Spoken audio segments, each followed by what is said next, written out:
एक समय की बात है। एक गांव में एक बूढ़ा व्यक्ति रहता।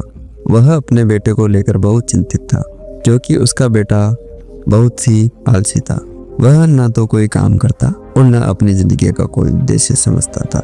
बस दिन भर यहाँ वहाँ इधर उधर घूमता रहता था। बूढ़ा व्यक्ति बहुत ही परेशान हो रहा था। एक दिन बूढ़े व्यक्ति ने अपने बेटे को सबक सिखाने के लिए एक योजना बनाई।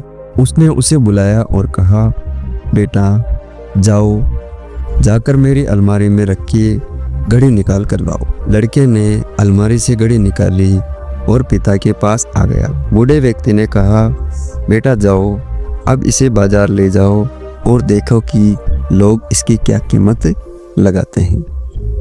लड़का बाजार गया और वहाँ के दुकानदारों से घड़ी की कीमत पूछने लगा।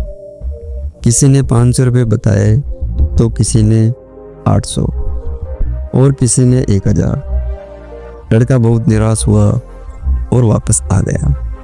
वापस आकर उसने अपने पिता को बताया कि सभी ने घड़ी की कीमत अलग अलग बताई है। बूढ़े व्यक्ति ने मुस्कुराते हुए कहा, ठीक है बेटा, इसे फिर से अलमारी में रख दो। अगले दिन उसने अपने बेटे से फिर वही घड़ी लाने को कहा और कहा, आज तुम इस घड़ी में चल रहे समय की कीमत पूछ कर आओ। बेटा, लड़के को समझ नहीं आया कि यह कैसा अजीब सवाल है, लेकिन फिर भी वह बाजार चला गया। जब वह बाजार गया और उसने पूछा तो लोग उस पर हंसे। कुछ लोगों ने उसका मजाक उड़ाया, कुछ ने उसे नजरअंदाज कर दिया और कुछ ने उसे पागल बोलकर भगा दिया। लड़का हैरान और निराश हो गया। आखिरी बार वह एक अनुभवी दुकानदार के पास गया।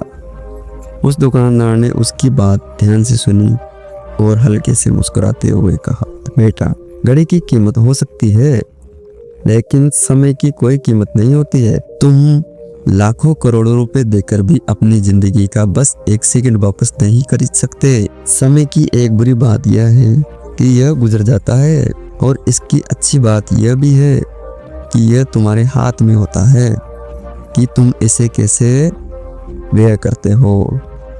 अमीर गरीब सभी के पास 24 घंटे ही होते हैं।